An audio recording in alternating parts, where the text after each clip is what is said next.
I'd like to call to order the Monday, May 15th Board of County Commissioners meeting. We have two commissioners present. For the flag salute, Danette York, would you like to lead us?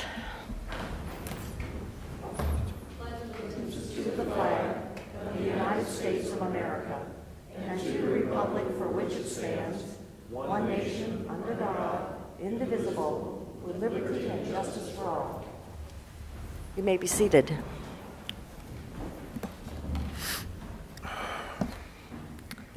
Public comment?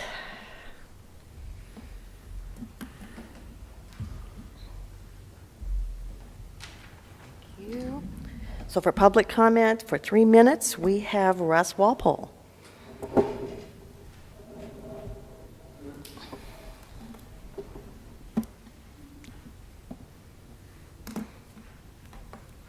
Thank you. My name is Russ Walpole, business agent, Teamsters Local 252 in Centralia. Over a week ago, I came in to request a meeting with the board for the non-interest ARB represented employees that would like to meet with the board. As of today, we still have not heard a response on whether this meeting will happen or not.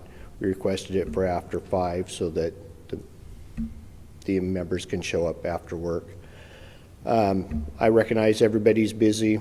We all are. So if I could just get a response back in a timely manner, whether you will meet with us, whether you won't, and the date, hopefully it will be when you will meet with us, the date and time that we can have set up.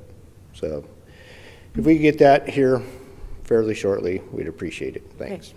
We'll be giving you a response soon. Thanks. We were all out of town last week, different directions, but we're meeting this morning and looking at our calendar. Thank you, Russ. I'd like to approve the proclamation. Do we make a motion? Mm-hmm. I move that we accept 3 presentations this morning, proclamations for declaring May 2017 as Drug Court Month, also recognizing May 8th through 12th, 2017 as National Travel and Tourism Week and declaring May 2017 as National Travel. That's repeated. Sorry about that. And the last proclamation, recognizing May 14th through 20th, 2017 as Law Enforcement Recognition Week. Second. Beg your pardon, Reba? It's recognizing the week, and then it's also recognizing the month. Okay, recognize the week and month. Okay. So first we're doing is drug court, and I asked that I could read this. I really believe in what you folks do from drug court. I saw the article in the newspaper. Actually, I read it online, the Daily Olympian yesterday. So it's with my pleasure to read this Drug Court Month proclamation.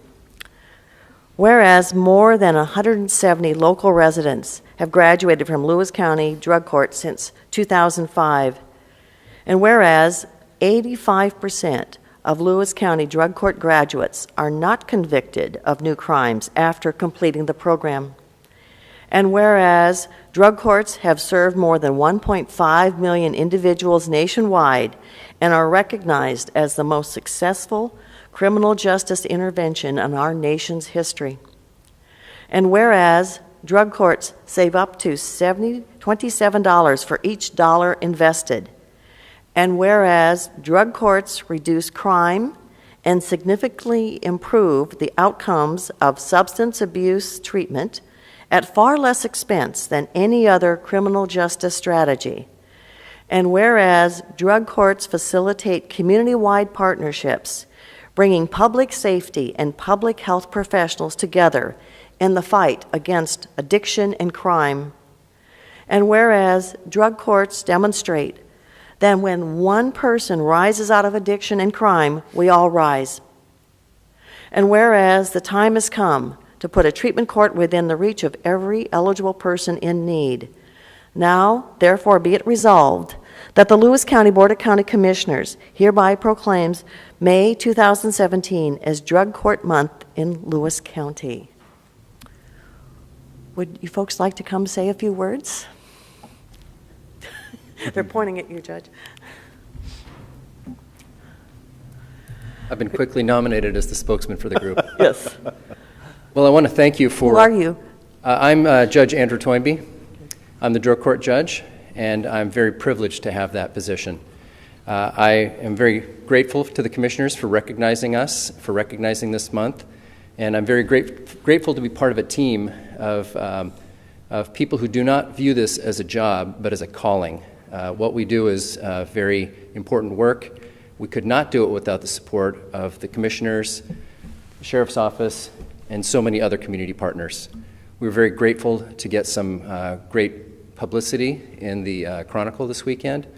So we have a great program. We do work that changes lives, and we're all very, very proud and privileged to be able to do that work. Okay. Thank you. Would you like to introduce the other four Drug, that Drug are Court Manager J.P. Anderson is here. Deputy Prosecutor Jessica Bly, Niston Franco from Eugenia Center, and Officer Kevin Dickey from the Sheriff's Office. Sam Groberg, who is our defense attorney, could not be here today, but he's with us in spirit. And Jan Clifford could also not be here with us. She's on vacation. Okay.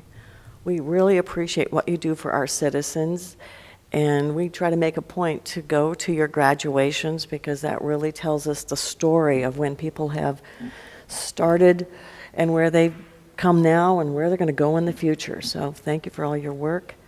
And I also want to thank former Commissioner Colonel Averill, who years ago put this in place regarding the tax, and because that takes some guts to do that kind of thing, to put a tax on. But it's, well, do you have anything you want to say, Colonel Averill, about that?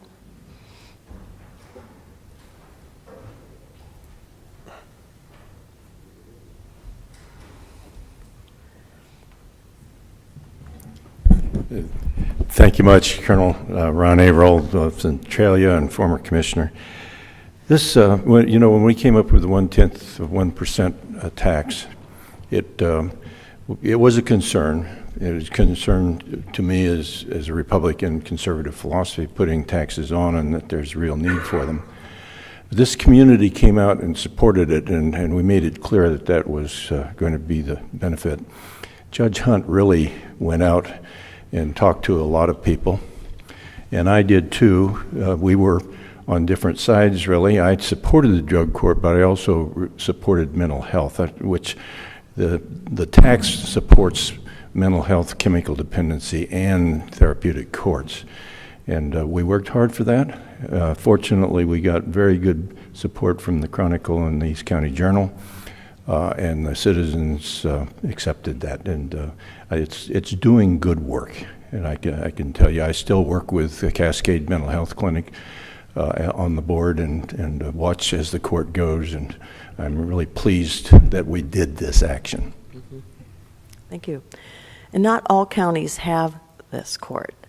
And some of my colleagues at the Legislative Steering Committee for the counties were asking us about it. So very good that you had that article coming out. So I could say, and it was on Facebook too, and I see it had a lot of response there too. So thank you again for all the work you're doing for us. Moving on to our next proclamation. And it's declaring May 8th through 12th National Travel and Tourism Week and May 2017 National Travel and Tourism Month. Whereas travel has a positive economic effect on the nation and Lewis County, and whereas travel to and within the United States provides significant economic benefits for the nation, our state, and our county, generating more than $2.3 trillion in economic output in 2016, with $990.3 billion spent directly by travelers in the U.S.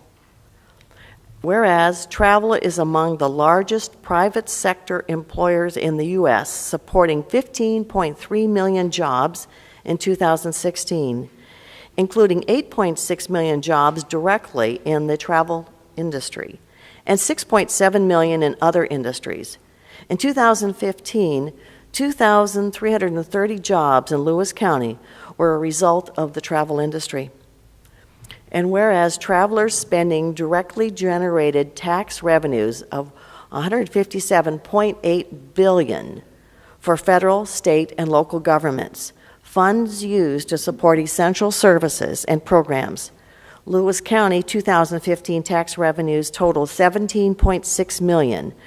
It was $4.7 million local and $12.9 million state.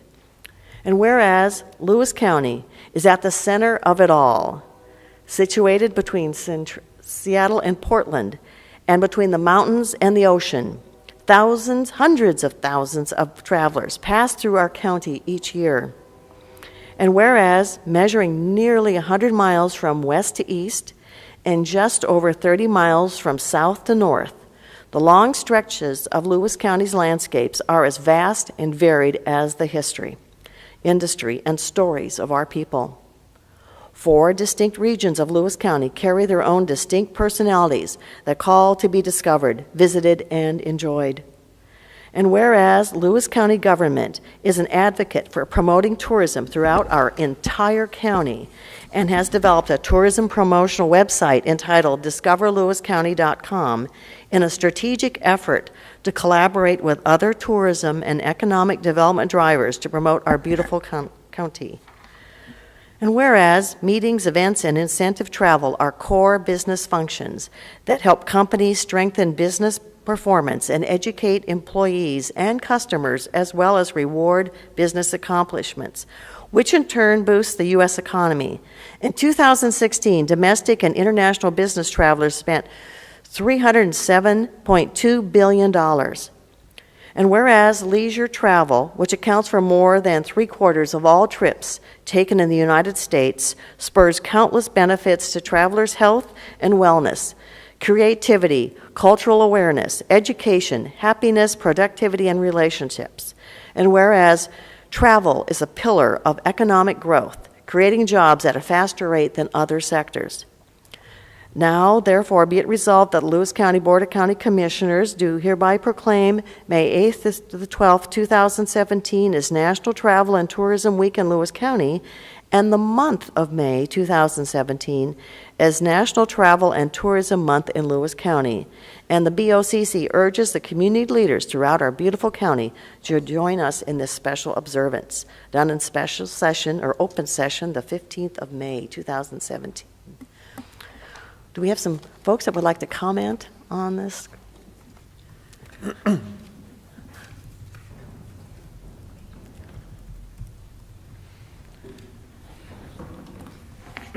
Steve Wold with Discover Lewis County and Amanda Price with Discover Lewis County, and we asked CJ Neer from Destination Packwood to come up as well.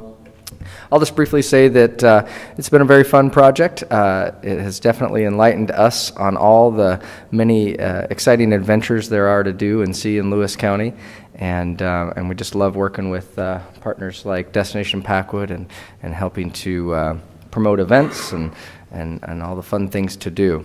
So I'll hand over the mic to these ladies. I personally love to travel, so within my county is extra special, get to learn new things, and so in addition to traveling outside, I hope that we can encourage others to come here and visit Lewis County and see what we have to offer here. Starting with this project, I did not know many of the things that we have on our website, and now that we do have that, my family makes it a point to actually go out there and stay within our county and visit. So we hope people get out there and travel and boost our economy. CJ Neer with Destination Packwood, and Packwood being a gateway community for the national park, travel tourism is very important to us, and we appreciate so much our partnership with Discover Lewis County and the support of the commissioners. So thank you very much. Thank you. I was going to say yesterday I spent Mother's Day dinner at Jeremy's Farm to Table, one of our agritourism areas, and I was pleased to see that one of our employees from the sheriff's office had brought his family from near and far to eat there too. So it's really great when we're out there and saying to our family members, come visit us here. We have wonderful food, wonderful places to see, because we are one of the best counties in the state of Washington. Thank you. Our next proclamation is Law Enforcement Recognition Week. Whereas law enforcement officers are the first line of defense against crime, and whereas law enforcement officers throughout Lewis County conduct themselves in a manner that supports, maintains, and defends the constitutions of the state of Washington and the United States, and whereas the law enforcement profession has become increasingly more complex, posing greater challenges and requiring officers to serve additional hours above and beyond their regular duties, and whereas numerous law enforcement officers, while performing their duties, have risked their own lives to save the lives of others, distinguishing themselves with exceptionally meritorious conduct, and whereas the protection of our citizens and the fight against crime is a 24-hour endeavor, exposing our law enforcement professionals to serious danger and placing their lives in jeopardy, and whereas in Washington State, more than 300 Washington law enforcement officers have been killed in the line of duty since 1889, and whereas on May the 5th, 2017, 22 law enforcement officers were awarded the Washington State Law Enforcement Medal of Honor, the state's highest award for law enforcement officers on behalf of a grateful state for exceptional service and recognition of the ultimate sacrifice. Now therefore, the Lewis County Board of County Commissioners proclaims May 14th through 20th, 2017 as Law Enforcement Recognition Week and urges all people to join in this special observance. Someone like to come forward?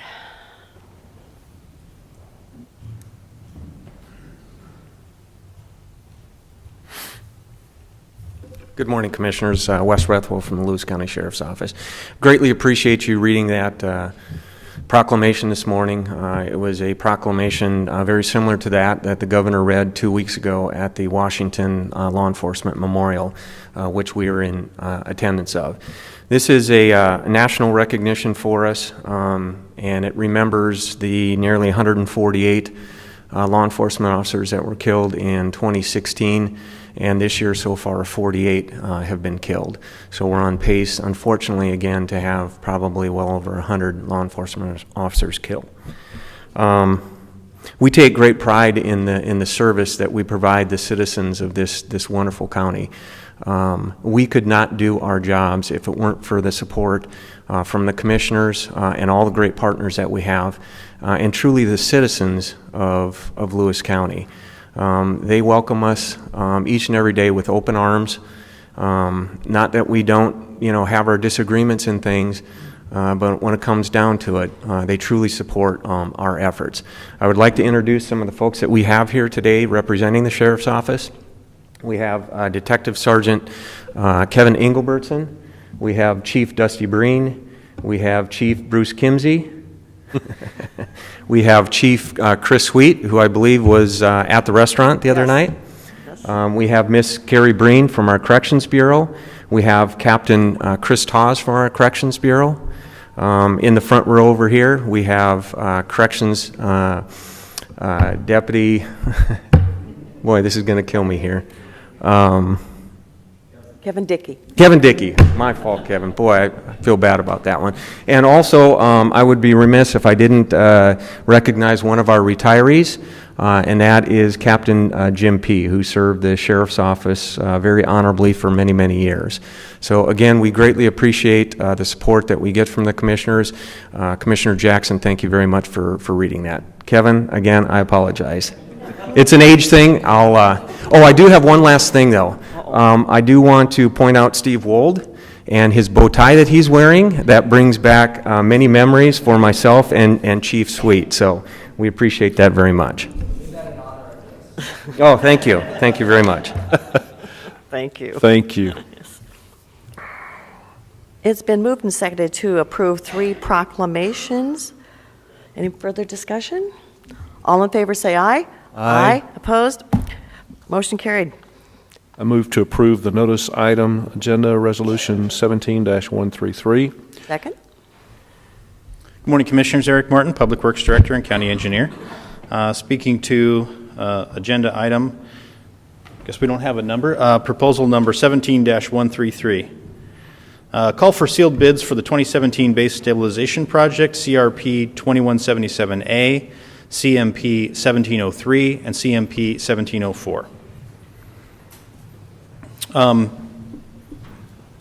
The contract provides for the improvement of various roads in Lewis County by pulverization, cement stabilization, and other work in accordance with contract provisions and the standard specifications.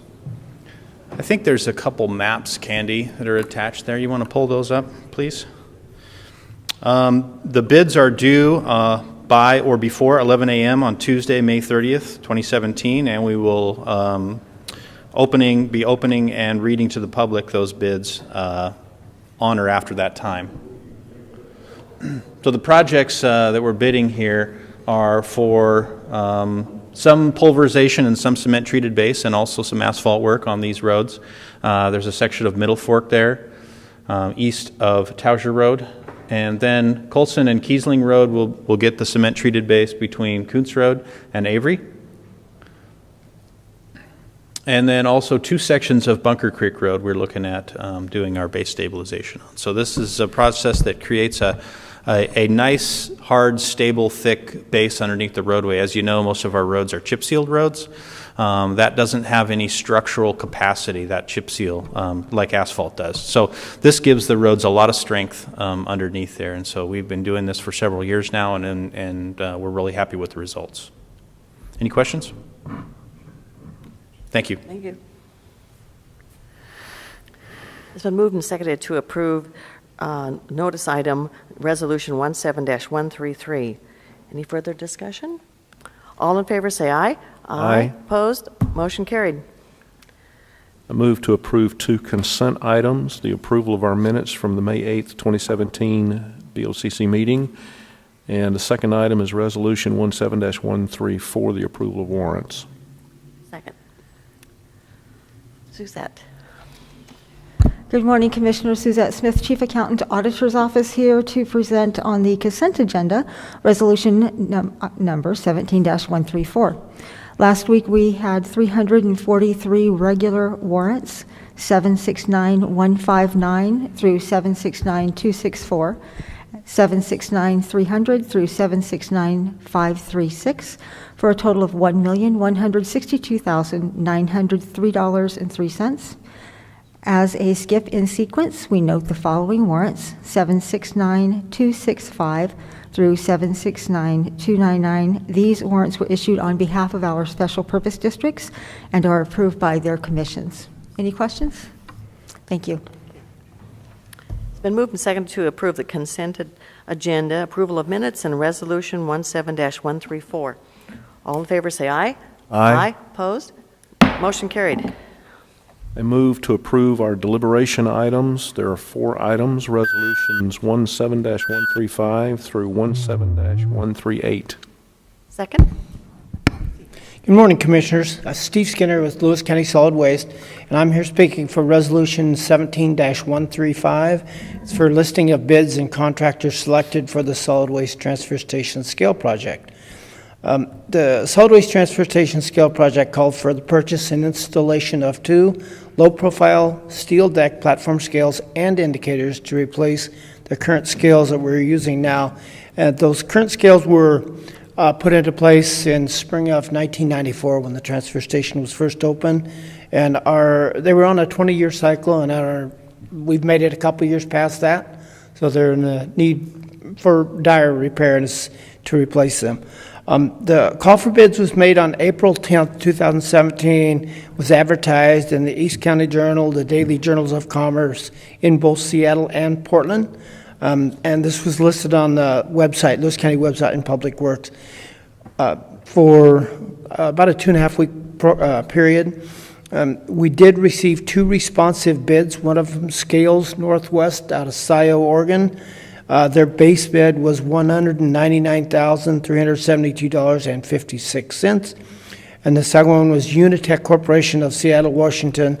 They had a base bid of $210,120.40. Each one of these bids include removing the existing scales and getting rid of them for us, and the installation into the shallow pits, rewiring, and installation of new indicators for this project. Any questions?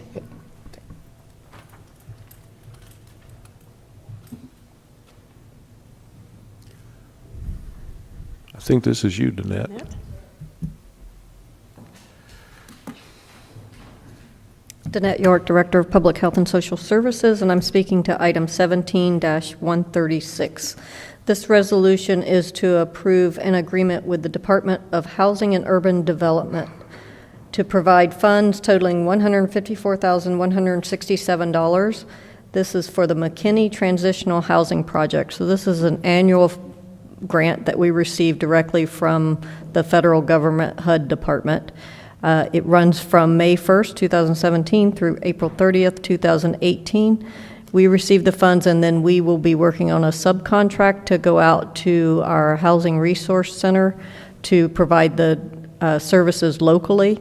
And what this grant does is it provides rent assistance for single-family houses and apartments to assist with the rental cost for homeless families and pay for a case management person within the Housing Resource Center as well. And is this for all of Lewis County? This is all of Lewis County, yes. So when we talk about transitional, we're talking about transitioning people into more of a stable situation. So this is not necessarily a long-term situation. What's on average for a family that's trying to transition into housing? How long does that time? I think that the most time that they can use funding from this source is 2 years. And during those 2 years, they're working with a case manager to try to find more permanent housing, along with doing things like learning how to do a family budget and trying to find long-term employment, things like that. How many people do you suppose that we help over the course of the time of this particular funding from HUD? Well, this is just one pot of funding. We do have several for the housing and homeless program, but I don't have those numbers. I would have to get them for you. Okay. I can get back with you on that, though. Okay. We do keep data. There's a housing management information system that all housing providers have to enter data into, so we can run reports and get those numbers. Thank you. Thank you. Thank you.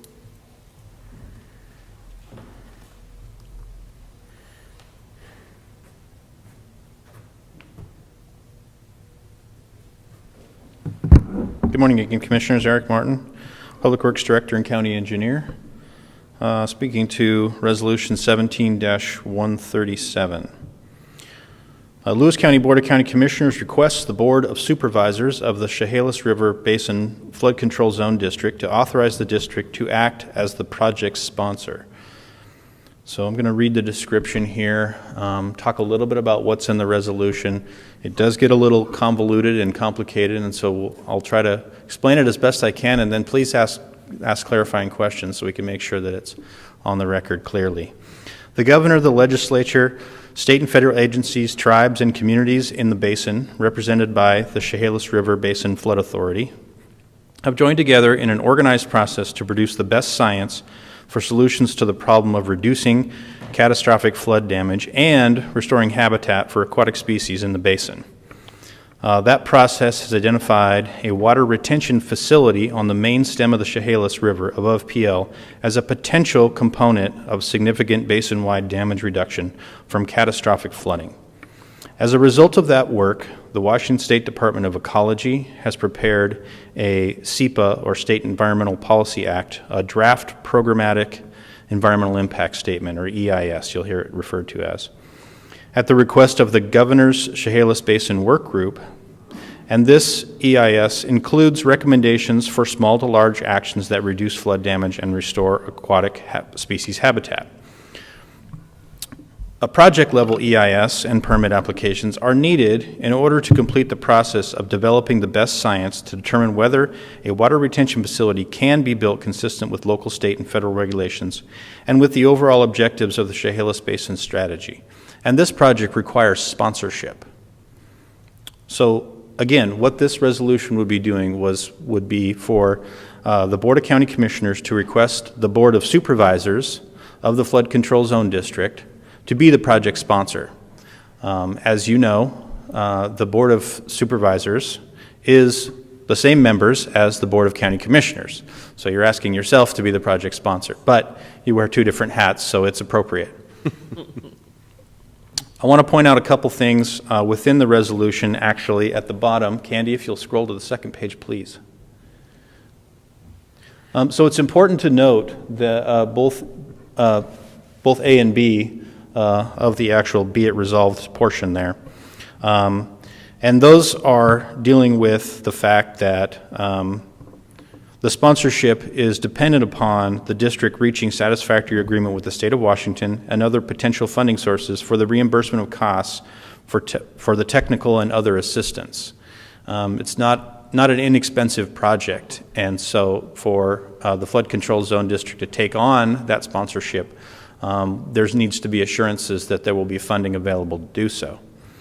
The other point B there is that ownership of the potential water retention facility will be determined in consultation with the state in the future based on the results of the project level EIS, permit requirements, and the cost of operations and maintenance. And so it's important to note that sponsorship and ownership are not tied together, that sponsorship would take the project through the permitting process.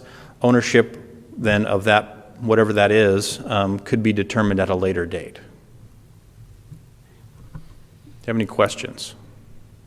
Just a comment, this is a big move. This is a big move for us. And exciting and challenging. Mm-hmm. Very much so. All those things. And I'm personally glad to be able to be a part of this. This is something that has been discussed for many, many years, and I'm very excited that we are finally at a place where we're beginning to move forward on something that's going to be very positive, I believe, for this community. So thank you for all your hard work, Eric, on this. We deeply appreciate it. I think it's worth commending some people in the room. Lee Napier here has been a big part of the staffing of the Flood Authority and has sort of helped me become more versed on this project and lots of activities within the basin. And then, of course, we have at least a couple members of the Flood Authority here, Colonel Averill and yourself, Commissioner Fund. And if I'm missing anybody, I apologize. But I think there was many, many years of hard work before I even became involved. So I appreciate that. Thank you, Commissioner. But there's certainly lots of people in the room that deserve a lot of credit for us getting to this point. So I'd like former Commissioner Averill to come up and please say a few things.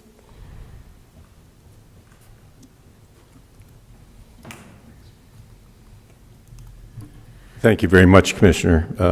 This is really an important document as we go forward. And of course, as you know, we're going to be moving the Department of Ecology, taking a central role in the development of our flood mitigation and habitat restoration projects in the basin.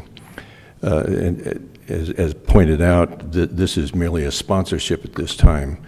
But as you know, I keep bringing up the future is that this eventually is going to require ownership, and it's unlikely that the state will take that ownership, and it lies in Lewis County. And the problem that we are eventually going to have to address and I'm really hopeful, because I think it is the only solution to build this water retention facility, but then someone's going to have to operate it and maintain it. Hopefully that will be a cooperative effort within the entire basin, but we have to eventually face that prospect as well. Thank you. All right, next resolution. Okay, moving on to the next agenda item, which is Resolution 17-138. Lee Napier, Director of Community Development, speaking on this resolution, which is a resolution to award a contract for the demolition of property known as 1721 Airport Road. So this is property that is now under county ownership. We put in a request to the Flood Authority. So Colonel Averill is the chair of the local projects group. We were successful in receiving money from that group, and we now have some grant money to demolish the building. So we did put out a request for bids. It was issued by the county. We had 3 bids submitted, 2 of which were non-responsive, and so the resolution before you today is to award it to the one responsive proposal from Anderson Environmental Contracting, or AEC, out of Kelso, Washington. And the amount for this contract in their bid documents was $95,881. So I would like to have the board give me permission to continue this contract with the intent of having the building demolished by the end of June. We look forward to that. Yes. So, and I appreciate this project because it did give me the opportunity to work with a couple of other departments. As you know, community development isn't normally in this type of business. So we had the opportunity to work with Doug Carey with facilities, and Eric Martin's crew, Larry Unselman, as well as Kim Amrine and Tim Fife. So I appreciate their help on this. And didn't the sheriff's office have to get involved a few times? They have been providing some security at that location, yes. There are people who are occupying the structure.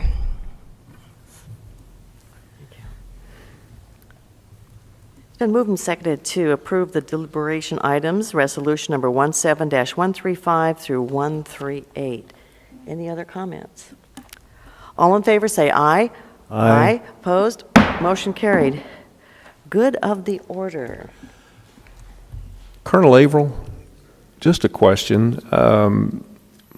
When we were doing long-range planning for this, and you've been a part for the flood mitigation project, and you've been a part of this for a very long time. You know, we're at the beginning stages of it, the permitting part of it, and obviously the county being the sponsor of that. But I have to believe, with your experience, you have been thinking about what a cooperative effort might look like. And I just wondered if you could come back and speak to that, give us some of your thoughts on that, and some of your ideas of what that could possibly. Well, thank you very much. Actually, back in about 2010, we were looking at how we would operate the flood authority and cooperate with each other, and we had another consultant at that time. And we actually started toward some legislation that would have created a flood control zone district for the entire basin. The law currently says that flood control zone districts have to be in counties. And so we've got our Chehalis flood control zone and our Chehalis flood control zone, and we kind of set aside a Nisqually one in the future if we ever have enough of a population up there to do that. And we had actually moved in and through the help of Senator Swecker, had proposed a bill.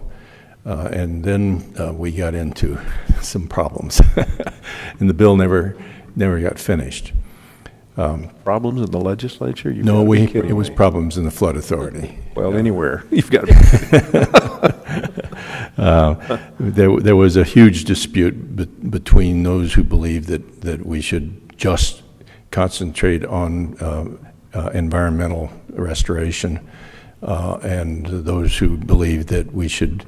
And unfortunately, the flood control authority was for mitigation, the original legislation for that.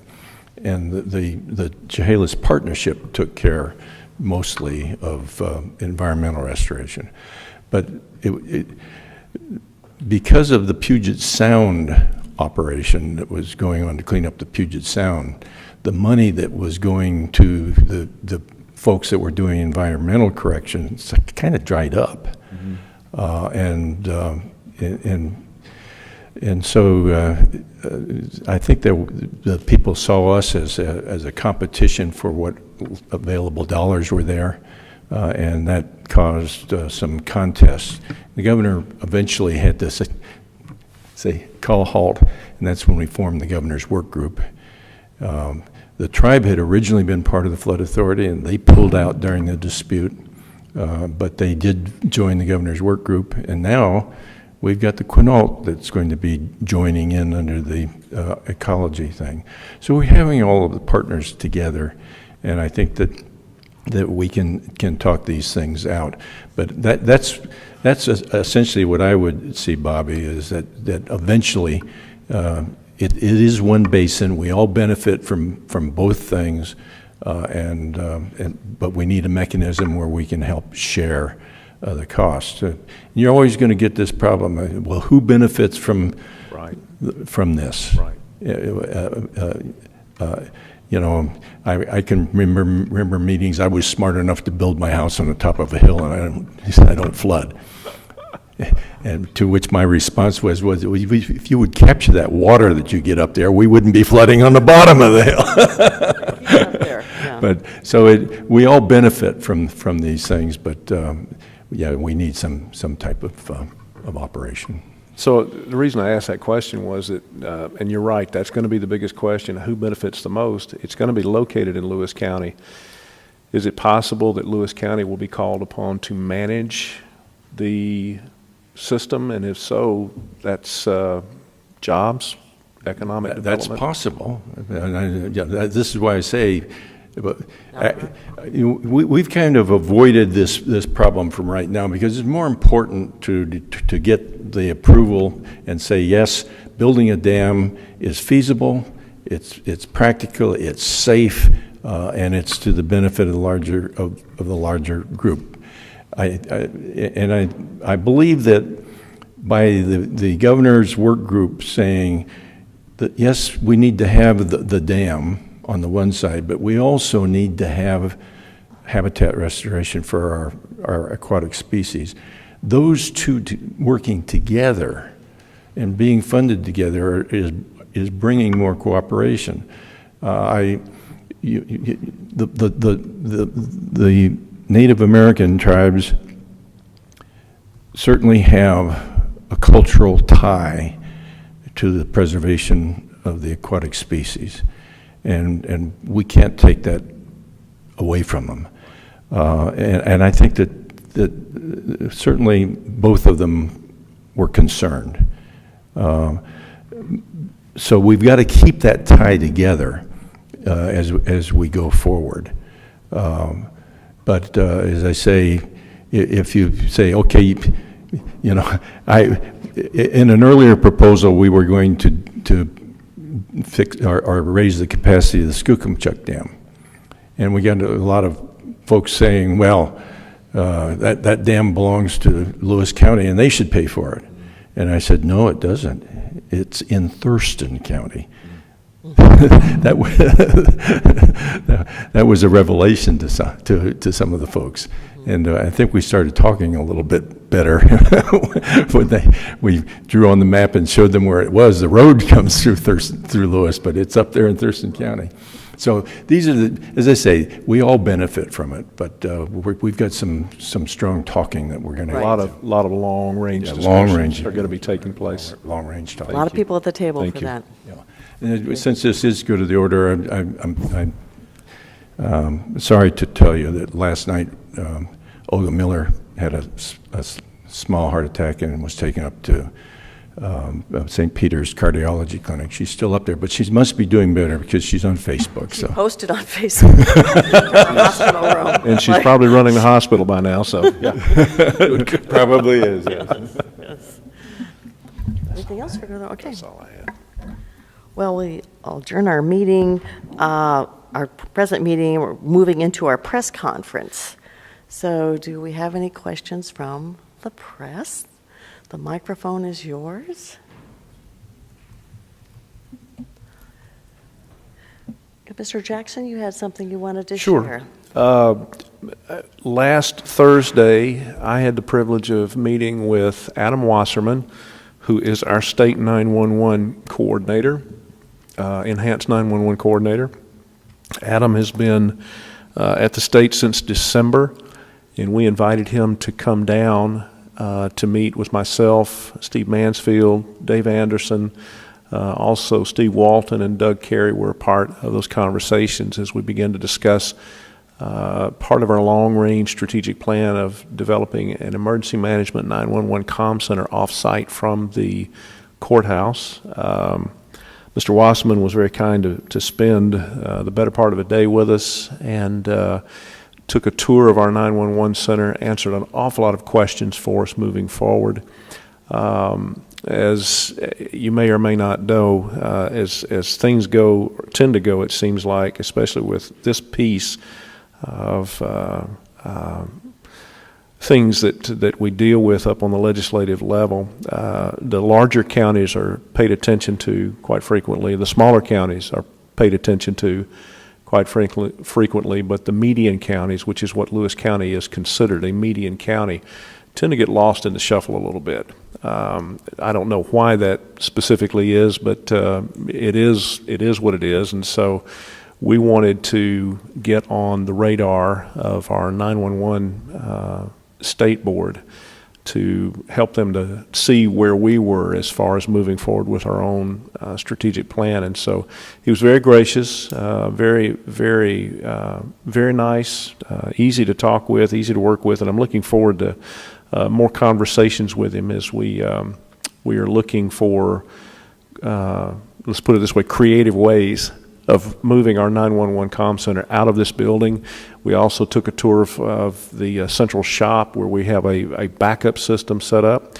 So he was very complimentary of the work that has been done here, very complimentary of Dave Anderson and of also Steve Mansfield. So I look forward to more conversations with him as we move forward to the day when we can actually have an off-site emergency management 911 comm center. So it was a great day. I was going to mention that the agritourism bill in the legislature was signed by the governor. So this gives opportunities for farmers who are having tours come on their property. If proper notice is there, that the insurance rates will go down. And I know that Farm Bureau's been very concerned about that, and WSU about how we can move agritourism further into our community, and this is a really good step. And Commissioner Paul Jewell from Kittitas County, formerly of Tenino, Washington, was one of our champions in getting that done. Last week, we sent off a draft to Senator Braun on unfunded mandates. And this has drawn a lot of attention, unfunded mandates throughout the counties of Washington. We are asked to do things that the legislature passes, and we need to implement them, such as the ballot box, indigent defense, jail medical. I could go on and on. And it's sitting at a county meeting last week with 39 county representatives and talking about we are all getting hit by this. And we're hopeful by identifying these in particular to Senator Braun will help us get some of that pressure off of us and help us get some dollars here too, because prices increase and then we get increased mandates from the federal and state government, and that puts large pressure on our budget. And so we're trying to work hard in educating people about what it means for us, because we cannot control many of the costs that are put on us, and then we're asked to provide those services. And I, like a broken record, last year, $1.2 million indigent defense. We received $200,000 from state government, and so we have $1 million out of our budget that goes to that.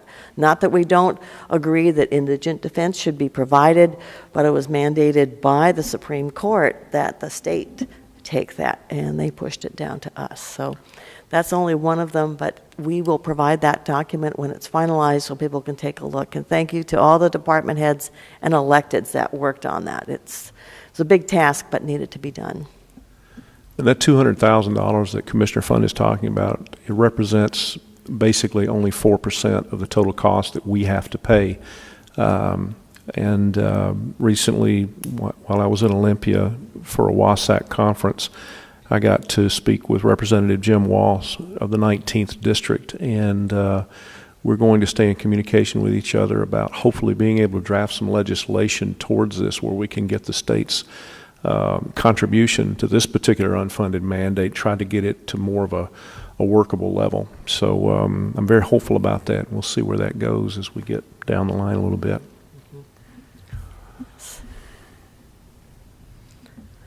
Susan Deliri's County Journal, when you said we have drafted a letter to Senator Braun? Can you just clarify who "we" is in this instance? This is the county commissioners, and the documents came from Lewis County Commissioners. and the documents were put together by the budget office, relying on all the department heads and elected folks to give us their specific information, because it really identifies what the mandate is, how much it is, and what's the source of that. Thank you. Well, you may have noticed that we've done some changes on our agenda, and it's always a work in process, total quality improvement. You continually look at what you're doing and trying to update. If you have any feedback you'd like to give us, we'd certainly take it. As well as most of you know, that we are putting our agendas on the calendar. So if you go to our website, you can go to our calendar and you can find out what the agenda is for upcoming meetings.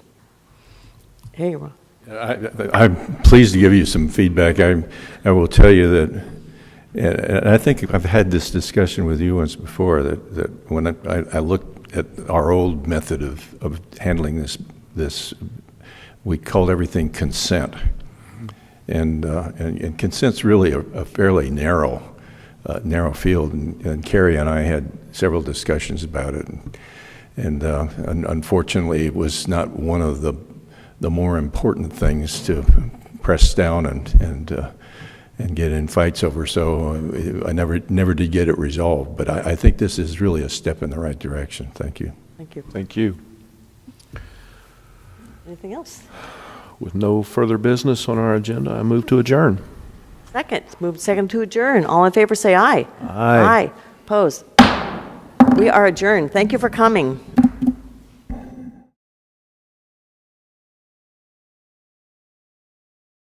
You are invited to immerse yourself in the beauty of nature in all four corners of Lewis County, Washington.